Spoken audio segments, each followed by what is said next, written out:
إن الحمد لله حمدا كثيرا طيبا مباركا فيه الصلاة والسلام على رسوله الأنبياء والمرسلين وعلى من اتبعهم بإحسان إلى يوم الدين. اللهم صل على محمد وعلى آل محمد كما صليت على إبراهيم وعلى آل إبراهيم إنك حميد مجيد. اللهم بارك على محمد وعلى آل محمد كما باركت على إبراهيم وعلى آل إبراهيم إنك حميد مجيد.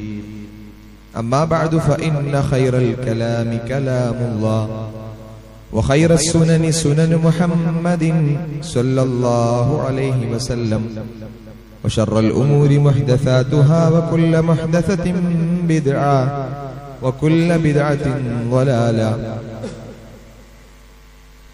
أعوذ بالله من الشيطان الرجيم. يا أيها الذين آمنوا اتقوا الله حق تقاته ولا تموتن إلا وأنتم مسلمون. يا أيها الناس اتقوا ربكم الذي خلقكم من نفس واحدة وخلق منها زوجها وبث منهما رجالا كثيرا ونساء واتقوا الله الذي تساءلون به والأرحام إن الله كان عليكم رقيبا. بسم الله الرحمن الرحيم. قد كان لكم آية في فئتين التقتا فئة تقاتل في سبيل الله وأخرى كافرة يرونهم مثليهم رأي العين والله يؤيد بنصره من يشاء إن في ذلك لعبرة لأولي الأبصار. رب اشرح لي صدري ويسر لي أمري واحلل عقدة من لساني يفقهوا قولي. إن أريد إلا الإصلاح ما استطعت وما توفيقي إلا بالله عليه توكلت وإليه أنيب. സ്നേഹാദരണീയരായ സത്യവിശ്വാസികളെ, സത്യവിശ്വാസിനികളെ, ജീവിതത്തിന്റെ എല്ലാ സമയങ്ങളിലും പ്രപഞ്ചനാഥനും സർവനിയന്താവുമായ റഹ്മാനും റഹീമും റബ്ബുൽ ആലമീനുമായ അല്ലാഹു സുബ്ഹാനഹു വ തആലയുടെ കൽപ്പനാ നിർദ്ദേശങ്ങൾ സൂക്ഷിച്ചുകൊണ്ടും അംഗീകരിച്ചുകൊണ്ടും ജീവിതം മുന്നോട്ട് നയിക്കണമേ എന്ന് എന്നെ മറക്കാതെ നിങ്ങൾ ഓരോരുത്തരെയും ഉണർത്തുകയാണ്, വസിയ്യത്ത് ചെയ്യുകയാണ്. അള്ളാഹുവിന്റെ ഇഷ്ടദാസന്മാരായിക്കൊണ്ട് മുത്തഖിയായി, മുഅ്മിനായി, മുവഹിദായി ജീവിച്ചു മരിക്കുവാൻ നാഥൻ നമുക്കെല്ലാം തൗഫീഖ് പ്രദാനം ചെയ്യുമാറാകട്ടെ. പരിശുദ്ധ റമദാനിന്റെ പുണ്യദിനരാത്രങ്ങളിലൂടെ വിശ്വാസികൾ സഞ്ചരിച്ചുകൊണ്ടിരിക്കുമ്പോൾ അതിന്റെ രാവും പകലും കൂടുതൽ ഇമ്പമുള്ളതാക്കി തീർക്കാൻ, നന്മകളാൽ സമ്പുഷ്ടമാക്കാൻ, അതിന് വെമ്പൽ കൊള്ളുന്ന മനസ്സും തേട്ടവുമായി പരിശുദ്ധ ദിനരാത്രങ്ങളിൽ സജീവമാവുക, അതിനായി ആത്മാർത്ഥമായി പരിശ്രമിക്കുകയും പ്രാർത്ഥിക്കുകയും ചെയ്യുക. അള്ളാഹു നമ്മെ എല്ലാവരെയും അനുഗ്രഹിക്കുമാറാകട്ടെ. ഒരു റമദാൻ 17 കൂടെ നമ്മുടെ അരികിലെത്തിയിരിക്കുകയാണ്. റമദാൻ 17 എന്ന് പറയുമ്പോൾ ഓരോ വിശ്വാസിയെ സംബന്ധിച്ചിടത്തോളം ആവേശത്തിന്റെയും ത്യാഗത്തിന്റെയും മഹിതമായ ഉജ്ജ്വലമായ ചരിത്രമാണ് നമ്മുടെയൊക്കെ മനോമുഖരങ്ങളിലേക്ക് ഓർമ്മകളായി കടന്നു വരുന്നത്. ബദർ എന്ന് കേൾക്കുമ്പോൾ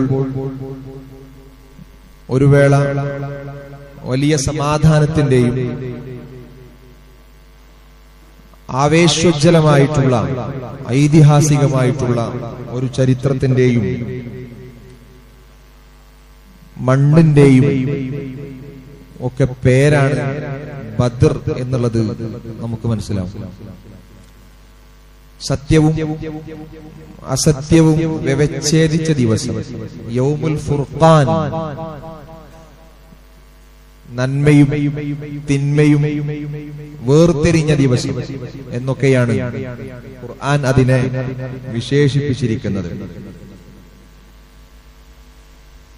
ബദർ നമ്മളെ പഠിപ്പിക്കുന്നത്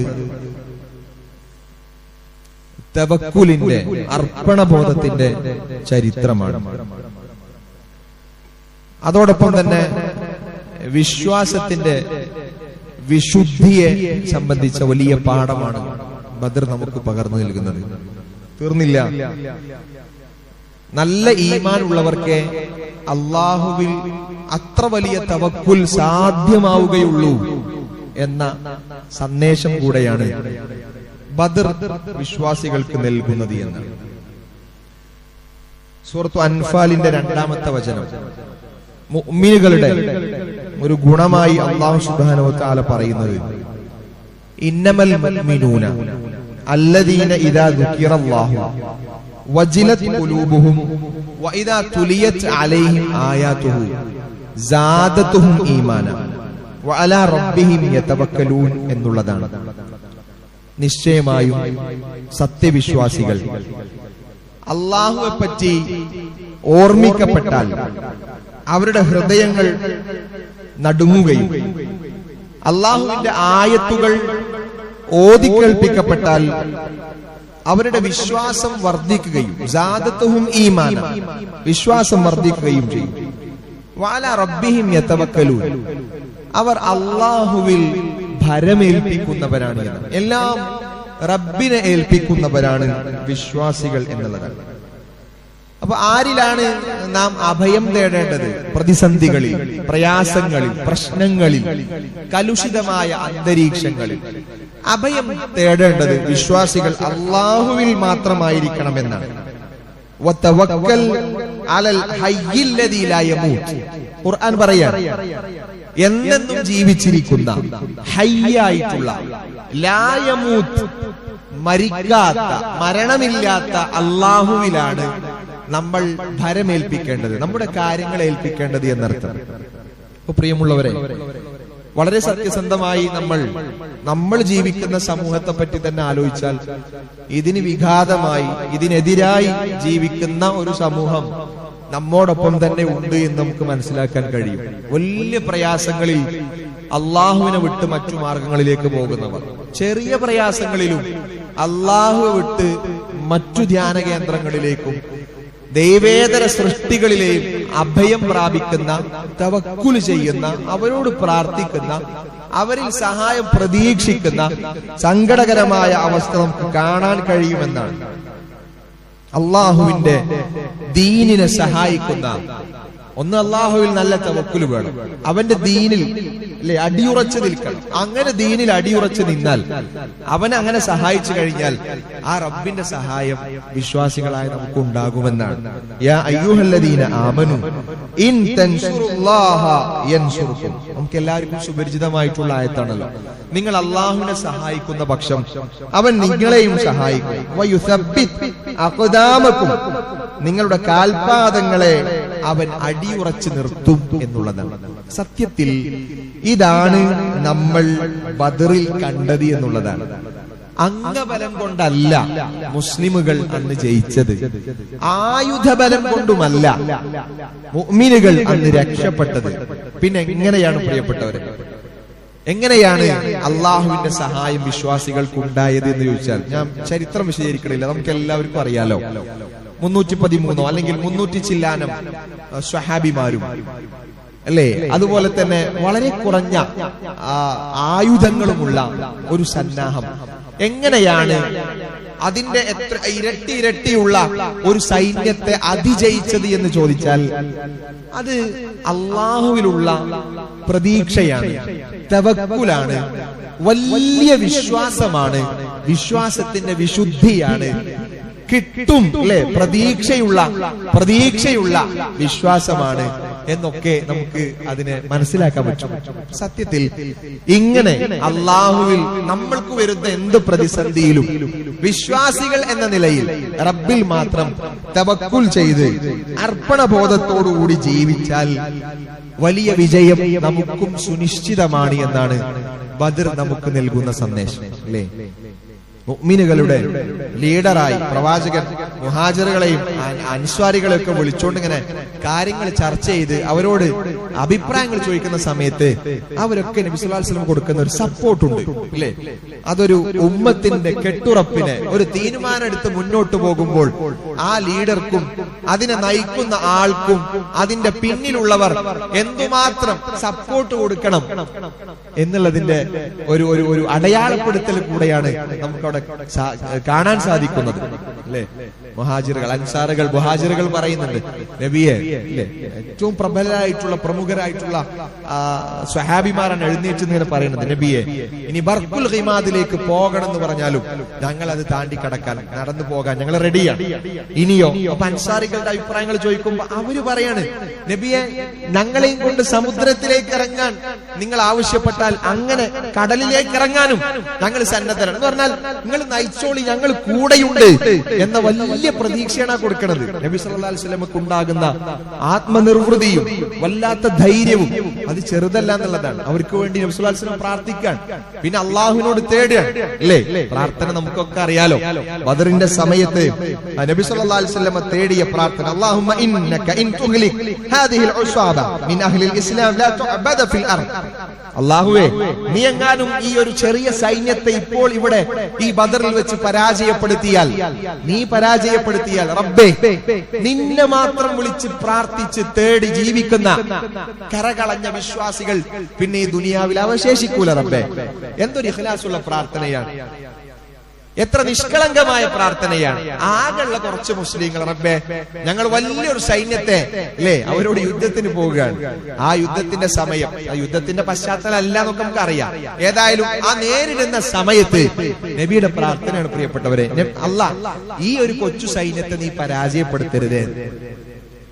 അപ്പൊ സപ്പോർട്ട് കിട്ടിയ ലീഡർ ഏറ്റവും വലിയ സപ്പോർട്ട് കിട്ടേണ്ട പ്രപഞ്ചനാഥനായ പടച്ചതമ്പുരാനോട് തേടുന്ന രംഗം ചരിത്രത്തിൽ കാണാൻ പറ്റും. പടച്ചോനെ നീ സഹായിക്കരുത്, ഞങ്ങളെ സഹായിക്കണേ, അവരെ പരാജയപ്പെടുത്തണേ, ഈ ദീനിനെ അവശേഷിപ്പിക്കണേ എന്നുള്ള പ്രാർത്ഥന ഉണ്ടല്ലോ. നമ്മൾ ഏതു പ്രതിസന്ധിയിലും ആരെ വിളിച്ച് തേടണം എന്നുള്ളതിന്റെ ഏറ്റവും വലിയ തെളിവാണത്. അതിനേക്കാൾ വലിയൊരു പ്രതിസന്ധി ഇസ്ലാമിന്റെ രംഗത്ത് അവിടെ അല്ലെ അവർക്ക് സമീപകാലത്തൊന്നും വന്നിട്ടില്ലല്ലോ. ബദർ എന്ന് പറഞ്ഞാൽ അതിനിർണായകമായ ഒരു ദിവസമായിരുന്നു. ആ നിർണായകമായ ദിവസത്തിൽ അള്ളഹാനോട് അങ്ങനെ പ്രാർത്ഥിക്കണ്ട്. എന്നാ കുറച്ച് സ്വഹാബിമാരെ നബി ഏർപ്പെടുത്തിയില്ല. ഞാൻ ഏതായാലും അള്ളഹാനോട് ഇങ്ങനെ പ്രാർത്ഥിക്കണ്ടോ, നിങ്ങള് നമ്മളെ തൊട്ട് മുൻകഴിഞ്ഞ കുറച്ച് പ്രവാചകന്മാരെ വിളിച്ചോളി. അബൂബക്കറെ നീ എന്ത് ചെയ്തോ, ഇബ്രാഹിം നബിനെ വിളിച്ച് പ്രാർത്ഥിച്ചോ. ഉമറെ നീ എന്ത് ചെയ്തോ, വേറെ പ്രവാചകനെ വിളിച്ച് പ്രാർത്ഥിച്ചോ. ഇങ്ങനെ ഓരോരുത്തരെ ഓരോ പ്രവാചകന്മാരൊക്കെ വിളിച്ച് അല്ലേ, അങ്ങനെയൊക്കെ വേണമെങ്കിൽ തേടായിരുന്നല്ലോ. നമ്മുടെ മലയാളികളായിട്ടുള്ള സുഹൃത്തുക്കൾ പോലും അള്ളാഹുവിനെ അല്ലാതെ അള്ളാഹുവിന്റെ ഏറ്റവും നല്ല സൃഷ്ടികളായിട്ടുള്ള അമ്പിയാക്കളെയും മുർസലുകളെയും അതുപോലെ തന്നെ മലക്കുകളെയും മഹാന്മാരെയും ഒക്കെ വിളിച്ച് പ്രാർത്ഥിക്കുന്നതിൽ പ്രിയപ്പെട്ടവരോ ഒരു മനസ്സങ്കോചവും അവർക്കാർക്കും വരുന്നില്ല, ഒരു മനസ്സങ്കോചവും ഇല്ല അല്ലെ? അങ്ങനെയാണെങ്കിൽ ഒരു അടിമയെ പ്രവാചകൻ അള്ളാഹുവിന്റെ സൃഷ്ടിവർഗങ്ങളിൽ ഒരാൾ വിളിക്കായിരുന്നെങ്കിൽ മനുഷ്യരുടെ കൂട്ടത്തിൽ ആദ്യം വിളിക്കുക ആരായിരിക്കും? മില്ലത്ത് അബീക്കും ഇബ്രാഹിം എന്ന് പറഞ്ഞ ഖലീലുള്ള എന്ന് അള്ളാഹുവിന്റെ സുഹൃത്ത് എന്ന വലിയ വിശേഷണത്തിന് അർഹനായിട്ടുള്ള പ്രവാചകൻ ഇബ്രാഹിം നബി ആയിരിക്കും ഉറപ്പാണ്. അങ്ങനെ പോലും ഒരു വിളി നബിയോ പോട്ടെ ഞാൻ വിളിക്കണില്ലെന്ന സ്വഹാബിമാരെ വിളിക്കാനുള്ള ഒരു പെർമിഷൻ കൊടുത്തിട്ടില്ല എന്നാണ്. അങ്ങനെ ഇബ്രാഹിം നബിയെ പോലും വിളിക്കാൻ ഒരു പെർമിഷൻ ഇല്ല.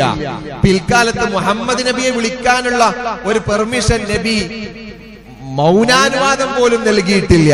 അങ്ങനെയാണെങ്കിൽ പിന്നെ അവരിലൊക്കെ എത്രയോ താഴെയുള്ള മഹാന്മാരാണെന്ന് പലരും വിശേഷിപ്പിച്ച നമ്മുടെയൊക്കെ കുറച്ചു കാലം മുമ്പേ ജീവിച്ച് മരിച്ചവരെ പോലും നമ്മുടെ കൂടെ എപ്പോ ജീവിച്ചിരിക്കുന്നവർ വിളിച്ചു പ്രാർത്ഥിക്കാന്ന് പറഞ്ഞാൽ എത്രത്തോളം അബദ്ധമാണ് എന്നുള്ളത് ഇതിൽ പരം തെളിവ് വേറെ എന്താ വേണ്ടത്? ഇത്ര വലിയ പ്രതിസന്ധിയിൽ പോലും പ്രവാചകൻ വിളിച്ചില്ല. അത്ര വലിയ അല്ലെ ബദറിന്റെ പ്രതിസന്ധി എന്ന് പറഞ്ഞാൽ എന്താന്ന് പറഞ്ഞിട്ടുള്ള ആവശ്യമില്ലല്ലോ. അത്ര വലിയ പ്രതിസന്ധിയിൽ പോലും അള്ളാഹുവിനെ അല്ലാതെ മറ്റൊരു പ്രവാചകനെ പോലും വിളിച്ചില്ല, ഒരു മലക്കിനെ പോലും വിളിച്ചില്ല. പക്ഷെ അള്ളാഹു ആ വിളി കേട്ട് അവരെ സഹായിക്കുന്നുണ്ട്. നിങ്ങൾ അള്ളാഹുവിനോട് ഇസ്തിഗാസ ചെയ്ത സന്ദർഭം, സഹായത്തേട്ടം ചോദിച്ച സന്ദർഭം അല്ലേ? എന്താ ചെയ്തത്? ഫസ്തജാബ ലക്കും, അള്ളാഹു നിങ്ങൾക്ക് ഉത്തരം നൽകി, ഇജാബത്ത് നൽകി. അന്നീ മുമിദ്ദുകും ബിഅൽഫിൻ മിനൽ മലായികതി മുർദിഫീൻ, തുടരെ ഇറങ്ങിയ ആയിരക്കണക്കായ മാലാഖമാരെ കൊണ്ട് നിങ്ങളെ സഹായിച്ചിട്ടുണ്ട്. സത്യത്തില്ലേ ഖുർആന്റെ ബദറിനെ പറ്റി ഇങ്ങനെ വിശദീകരിച്ച പല ആയത്തുകളിൽ കാണാൻ പറ്റും.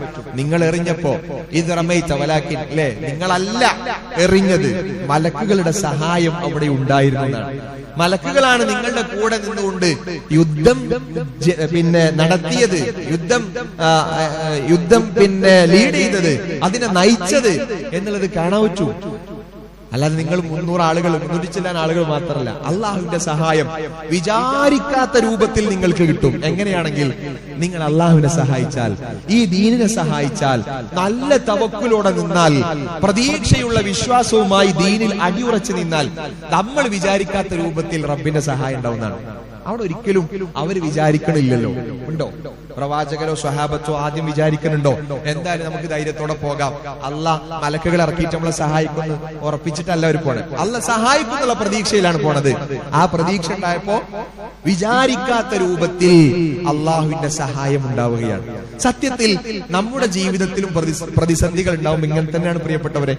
നമ്മളിങ്ങനെ തോന്നുകയാണ്, ഞാൻ ആകെ മുട്ടിപ്പോയല്ലോ റബ്ബേ, ഞാൻ ആകെ കുടുങ്ങിപ്പോയല്ലോ റബ്ബേ, ഇനി എനിക്കൊരു വഴി ഉണ്ടാവില്ലല്ലോ റബ്ബേ. വെറുതെ സങ്കടപ്പെടുകയാണ്. നിങ്ങൾ ആലോചിച്ച് നോക്കിയേ, ഇബ്രാഹിം നബി അള്ളാഹു രക്ഷപ്പെടുത്തുന്നത് എവിടുന്നാ? അഗ്നികുണ്ടാരത്തിൽ നിന്നാണ്. അതിലേക്ക് എറിയുമ്പോ ഇബ്രാഹിം നബി വിചാരിക്കുന്നുണ്ടോ? നല്ല പ്രതീക്ഷ ഉണ്ട് കേട്ടോ, നല്ല പ്രതീക്ഷയുണ്ട് രക്ഷപ്പെടുന്നുള്ളത്.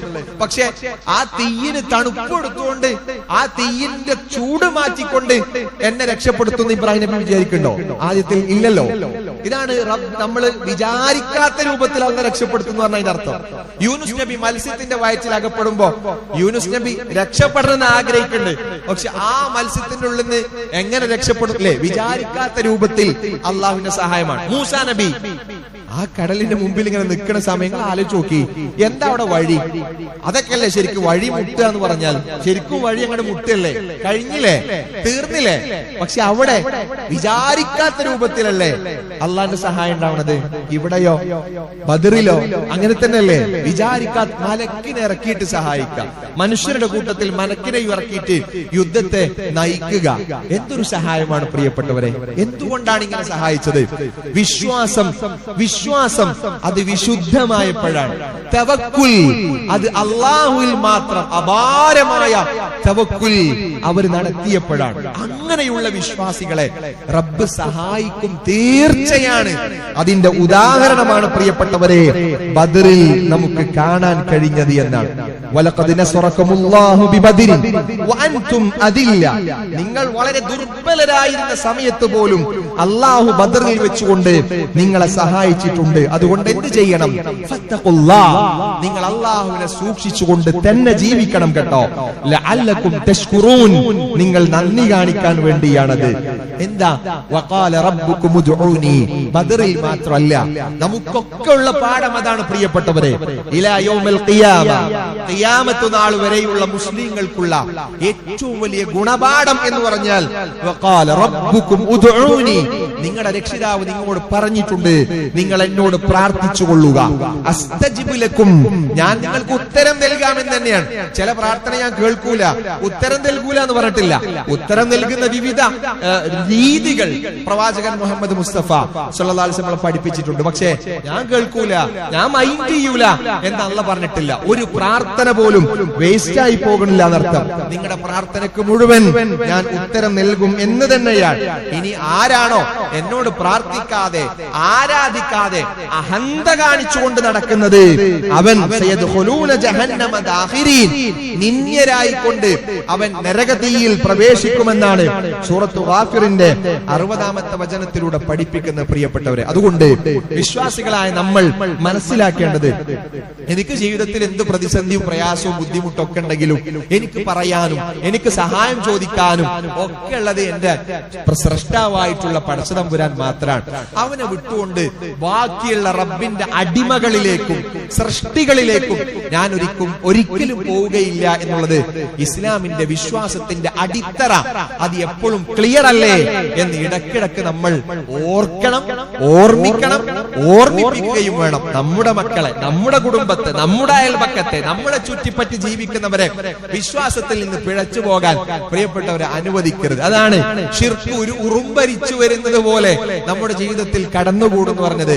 അവർക്ക് പിന്നെ മനസ്സിലാവൂല ഞാൻ ചെയ്യുന്നത് ശിർക്കാണോ അല്ലേ എന്നവർക്ക് ബോധ്യപ്പെടൂല. ബോധ്യപ്പെടുത്തി കൊടുക്കാൻ നിന്നാലും അവരിൽ ചില ആളുകൾ പറയാ, എന്റെ വാപ്പ ചെയ്യണത് ഇങ്ങനെയാണല്ലോ ഞാൻ കണ്ടിട്ടുള്ളത്, എന്റെ കുടുംബക്കാരും എന്റെ നാട്ടിലൊക്കെ ഉള്ള സിസ്റ്റം ഇങ്ങനെയാണല്ലോ, പിന്നെ എന്താ നിങ്ങൾ മാത്രം ഇങ്ങനെ പറയണത്? ഇങ്ങനെയൊക്കെ വാഗ്വാദത്തിനും തർക്ക വിതർക്കങ്ങൾക്കും നിൽക്കുമെന്നല്ലാതെ ബോധ്യപ്പെടാൻ സമയമെടുക്കും. അതുകൊണ്ട് വിശ്വാസത്തെ വിമലീകരിക്കാൻ എപ്പോഴും നമ്മൾ അതിനുവേണ്ട കർമ്മ പദ്ധതികൾ ആസൂത്രണം ചെയ്തുകൊണ്ടേയിരിക്കണം. പരമാവധി ഇല്ലേ ദീന് പ്രബോധനം ചെയ്യുക, പറഞ്ഞു കൊടുക്കുക. ഓർമ്മപ്പെടുത്തിക്കൊണ്ടേയിരിക്കുക. മൂത്തമ്മാനെ, ഇളയമ്മാനെ, അമ്മോനെ, അല്ലെ അബൂ ത്വാലിബിനെ ഒക്കെ നബി സല്ലല്ലാഹു അലൈഹി വസല്ലം ഇടക്കിടക്ക് ലാ ഇലാഹ ഇല്ലല്ലാഹ് എന്ന് പറഞ്ഞ് ക്ഷണിച്ചതുപോലെ നമ്മളും പ്രിയപ്പെട്ടവരെ ഓർമ്മപ്പെടുത്തിക്കൊണ്ടേയിരിക്കുക. സൈത്തറത്ത് വേണ്ട, അധിക്ഷേപങ്ങളോ അതുപോലെ തന്നെ അവരിൽ പിന്നെ ആധിപത്യമോ നമ്മൾ ചെലുത്തേണ്ടതില്ല. പക്ഷെ പറഞ്ഞു കൊടുക്കണം, ഈ ദീൻ റബ്ബിനെ മാത്രമേ വിളിച്ച് പ്രാർത്ഥിക്കാൻ പറ്റുള്ളൂ കേട്ടോ.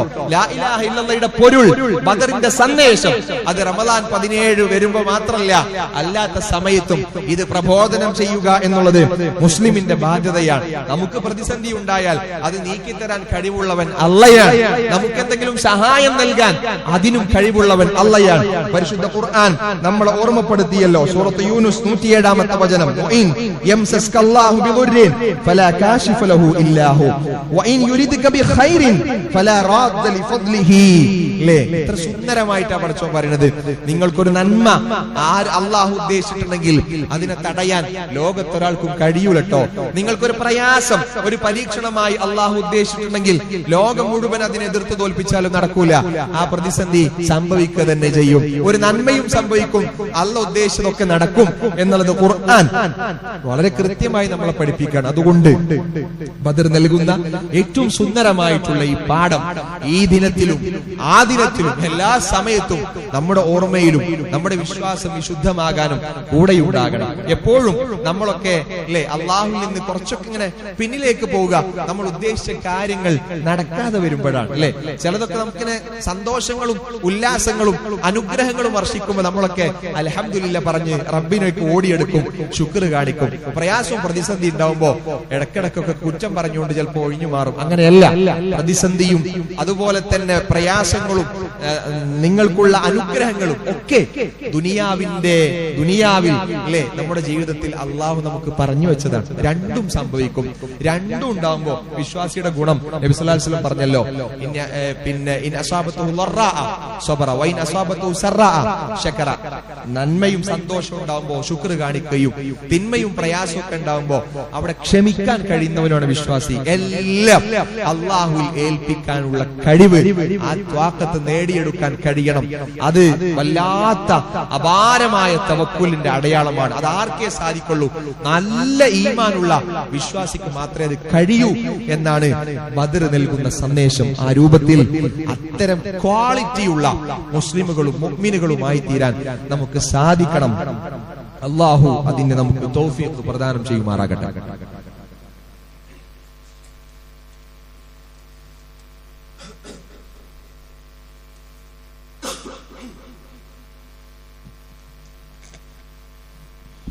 ഇന്നൽ ഹംദുലില്ലാഹ് ഹംദൻ കസീറൻ ത്വയ്യിബൻ മുബാറകൻ ഫീഹി വസ്സലാത്തു വസ്സലാമു അലാ റസൂലിൽ അമീൻ വഅലാ ആലിഹി വസഹ്ബിഹി അജ്മഈൻ അമ്മാ ബഅദ്. ഉസീകും വഇയ്യായ സാനിയൻ ബിതഖ്വല്ലാഹ്. അല്ലാഹുവിനെ സൂക്ഷിച്ചുകൊണ്ട് ജീവിക്കണമേ എന്ന് ഒരിക്കൽ കൂടെ ഉണർത്തുകയാണ്, വസിയ്യത്ത് ചെയ്യുകയാണ്.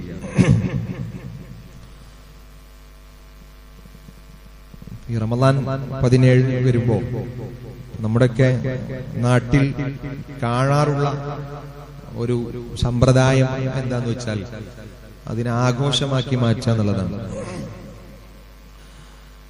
അങ്ങനെ ആഘോഷമാക്കി മാറ്റുന്നതിന് ദീനിൽ ഒരു തെളിവും കാണാൻ കഴിയുകയില്ല എന്നുള്ളതാണ് ഏറ്റവും നഗ്നമായ സത്യം.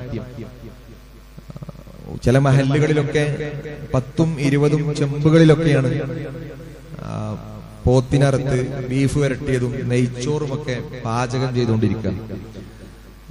ആ ചെമ്പിന്റെ എണ്ണം, നെയ്ച്ചോറിന്റെ അളവൊക്കെ കണ്ടാ വിചാരിക്കും ബദർ യുദ്ധം നടന്നത് നെയ്ച്ചോറ് ഇട്ടായിട്ടാണ്, പോത്തിറച്ചി ഇട്ടായിട്ടാണെന്നാണ് വിചാരിക്കുക. സത്യത്തിൽ ആ നെയ്ച്ചോറും പോത്തും നമ്മുടെ ബദറും ഒരു വ്യത്യാസവും ഇല്ല. പിന്നെ ഏതെങ്കിലുമൊക്കെ തരത്തിൽ പിന്നെ സദൃശ്യപ്പെടുത്താൻ പറ്റുകയാണെങ്കിൽ ഈ നെയ്ച്ചോറും ബീഫും കുറച്ച് ആൾക്കാർക്ക് കിട്ടാതായി അവിടെ വല്ല അടിപിടി നടക്കുകയാണെങ്കിൽ നമുക്ക് പറയാം ഏകദേശം ഒരു മിനി ബദറിന്റെ മഹലിലും നടന്നിട്ടുണ്ട്. അല്ലാതെ യാതൊരു ബന്ധവും പ്രിയപ്പെട്ടവരെ ബദറും ഈ തരത്തിലുള്ള ബദരീങ്ങൾ ആണ്ടും തമ്മിൽ ഇല്ല എന്നുള്ളതാണ്. അങ്ങനെ ഒരു ആണ്ട് നടത്താൻ, അങ്ങനെ ഒരു നേർച്ച സംഘടിപ്പിക്കാൻ തെളിവുണ്ടാവുകയാണെങ്കിൽ അല്ലേ, ആ ബദർ കഴിഞ്ഞിട്ടും റസൂല് വർഷങ്ങളോളം ജീവിച്ചല്ലോ, അതിൽ ഏതെങ്കിലും ഒരു വർഷത്തിൽ നബി നടത്തണല്ലോ. അവിടുന്ന് ജീവിതക്രമം കണ്ടു പഠിച്ച സ്വഹാബത്ത് നടത്തണല്ലോ. അപ്പൊ സത്യത്തിൽ അങ്ങനെ ഒരു മാതൃകയില്ല. മാതൃകയില്ലാത്തതിന്റെ പിന്നാലെ നെയ്ച്ചോറ് ഹലാലല്ലേ, അതുകൊണ്ട് ഇപ്പൊ തിന്നലും ഹലാലല്ലേ എന്നൊക്കെ ന്യായവാദങ്ങൾ കണ്ടെത്തി പിന്നാലെ പോയി തിന്നാൽ നമ്മുടെ പ്രാർത്ഥന പോലും സ്വീകരിക്കാതാവും. നമ്മൾ പ്രാർത്ഥിക്കുന്ന റബ്ബനാ ആതിനാ ഫിദ്ദുനിയ കേൾക്കാതാവും. നമ്മൾ പ്രാർത്ഥിക്കുന്ന സൗഖ്യത്തിനും സുഖത്തിനും ആയുരാരോഗ്യത്തിനും വേണ്ടി പ്രാർത്ഥിക്കുന്ന പ്രാർത്ഥനകൾ കേൾക്കാതാവും. പ്രിയപ്പെട്ടവരെ, അതുകൊണ്ട് നമ്മളെ ഏകദേശമൊക്കെ മനസ്സിലാക്കിയവരാണ്. ഇത് മനസ്സിലാക്കാത്ത ആളുകൾക്ക് ബദറിന്റെ പൊരുൾ അത് എത്തിച്ചു കൊടുക്കാൻ, തബ്ലീഗ് ചെയ്യാൻ അല്ലേ നമുക്ക് സാധിക്കണം, പ്രബോധനം ചെയ്യാൻ സാധിക്കണം എന്നുള്ളതാണ്. ശരിയായി മനസ്സിലാക്കാനുള്ള തൗഫീഖ് നാഥൻ നമുക്കെല്ലാം പ്രദാനം ചെയ്യുമാറാകട്ടെ. റമദാൻ ഇങ്ങനെ പിന്നെ പകുതിയോടടുത്ത്, പകുതിയും കഴിഞ്ഞ് 20ഉം കഴിഞ്ഞ് അല്ലെ, വളരെ പെട്ടെന്ന് വളരെ ഫാസ്റ്റ് ആയിട്ടാണ് ഓരോ ദിവസങ്ങൾ പോയിക്കൊണ്ടിരിക്കുന്നത്. അപ്പൊ നമ്മളൊക്കെ വളരെ ആത്മാർത്ഥമായിട്ട് ആലോചിച്ച് നോക്കാം.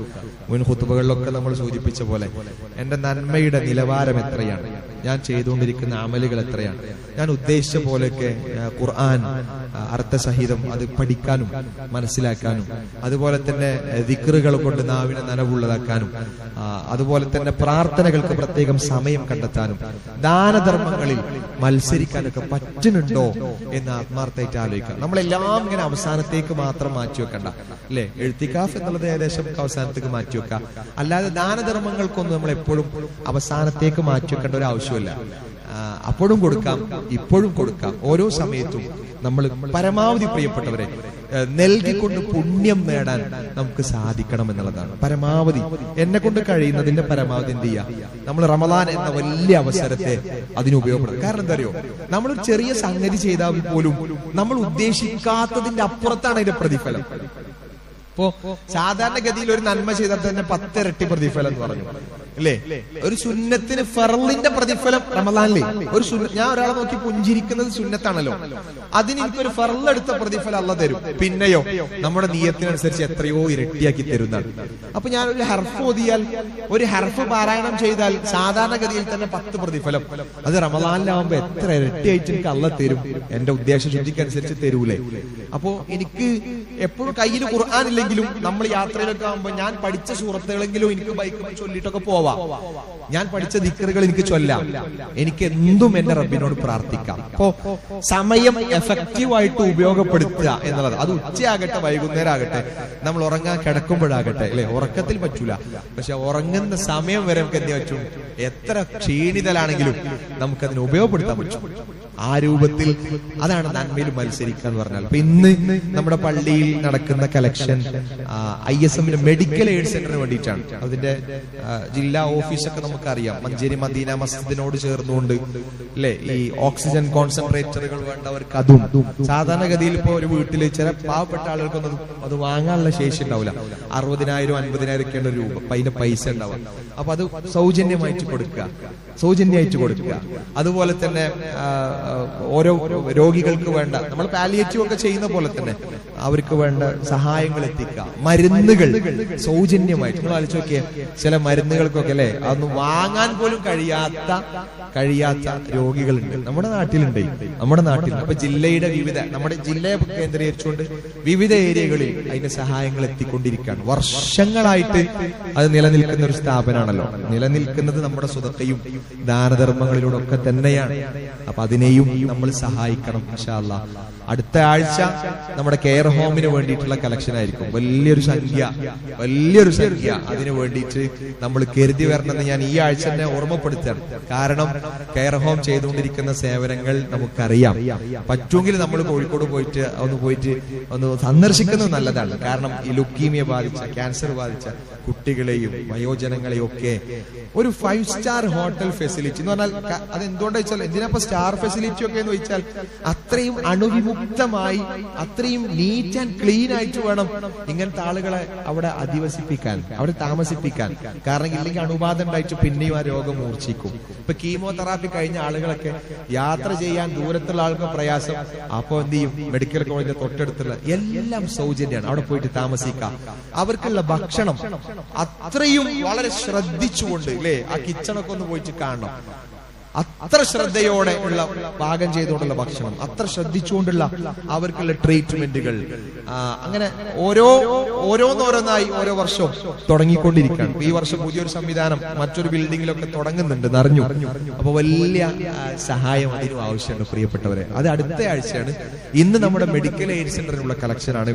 ഒന്നിനൊരു കുറവ് വരുത്തേണ്ടതില്ല. റമളാനാണ്, നമുക്കുള്ള അവസരമാണ്, നമ്മുടെ സ്വർഗമാണ്, എന്റെ പരലോകമാണ്. വേറെ ആരും എനിക്ക് തുണക്കില്ലാത്ത ലോകം, എന്റെ കർമ്മങ്ങൾ മാത്രം എന്നെ തുണക്കുന്ന ലോകം. അതുകൊണ്ട് പരമാവധി സൽക്കർമ്മ നിരതരാവുക. അള്ളാഹു നമ്മളെല്ലാവരെയും അനുഗ്രഹിക്കുമാറാകട്ടെ. നാഥ, ഞങ്ങൾ ചെയ്യുന്ന കുഞ്ഞു കുഞ്ഞു അമലുകളെല്ലാം ഞങ്ങളിൽ നിന്ന് നീ സ്വീകരിക്കണമേ തമ്പുരാനെ. ഞങ്ങളുടെ ദാനധർമ്മങ്ങൾ, സമ്പത്തിന് അത്രയേറെ ആവശ്യമുണ്ടായിട്ടും ഞങ്ങൾ നൽകുന്ന ധർമ്മം റബ്ബേ നിന്റെ സ്വർഗം ആഗ്രഹിച്ചുകൊണ്ടാണ്, ഞങ്ങളുടെ പരലോക രക്ഷ ആഗ്രഹിച്ചുകൊണ്ടാണ്. അല്ലാഹുവേ, നീ അത് സ്വീകരിക്കണമേ നാഥ. ഞങ്ങളുടെ പാപങ്ങൾ നീ പുറത്തു തരണമേ തമ്പുരാനെ. ഞങ്ങളുടെ നന്മകളെ നീ സ്വീകരിക്കണമേ തമ്പുരാനെ. കത്തിജ്വലിക്കുന്ന നരകാഗ്നിയിൽ നിന്ന് ഞങ്ങളെ കാത്തു രക്ഷിക്കണമേ നാഥ. അല്ലാഹുവേ, നാളെ ഒരു വിഭാഗം സ്വർഗത്തിലേക്കും ഒരു വിഭാഗം നരകത്തിലേക്കും പോകുമ്പോൾ സ്വർഗത്തിൽ പ്രവേശിക്കുന്ന മഹാഭാഗ്യവാന്മാരിൽ ഞങ്ങളെ എല്ലാം നീ ഉൾപ്പെടുത്തി അനുഗ്രഹിക്കണമേ തമ്പുരാനെ. രോഗികളായിട്ടുള്ള ആളുകളുണ്ട്, അവരുടെ രോഗങ്ങൾക്ക് നീ ശമനം നൽകണമേ. ഞങ്ങൾ ഇന്ന് മരണപ്പെട്ടു പോയ ഞങ്ങളുടെ ബന്ധുമിത്രാദികൾ, ഞങ്ങൾക്ക് വേണ്ടപ്പെട്ടവർ റബ്ബേ, അവർക്ക് നീ മഗ്ഫിറത്തും റഹ്മത്തും പ്രദാനം ചെയ്യണമേ നാഥ. അല്ലാഹുമ്മ ഗ്ഫിർ ലിൽ മുഅ്മിനീന വൽ മുഅ്മിനാത്ത് വൽ മുസ്ലിമീന വൽ മുസ്ലിമാത്ത് വൽ അഹ്യാഉ മിൻകും വൽ അംവാത് ഇന്നക മുജീബു ദഅവാതി യാ ഖാദിയൽ ഹാജാത്ത്. അല്ലാഹുമ്മ അജിർനാ മിനൻ നാർ, അല്ലാഹുമ്മ അജിർനാ വവാലിദൈനാ മിനൻ നാർ. റബ്ബനാ ഹബ് ലനാ മിൻ അസ്വാജിനാ വദുർരിയാതിനാ ഖുർറത അഅ്യുൻ വജഅൽ للمتقين إماما. ربنا هب لنا من أزواجنا وذرياتنا قرة أعين واجعلنا للمتقين إماما. ربنا تقبل منا إنك أنت السميع العليم وتب علينا إنك أنت التواب الرحيم واغفر لنا يا غافر المذنبين. ربنا آتنا في الدنيا حسنة وفي الآخرة حسنة وقنا عذاب النار. آمين وبرحمتك يا أرحم الراحمين والحمد لله رب العالمين.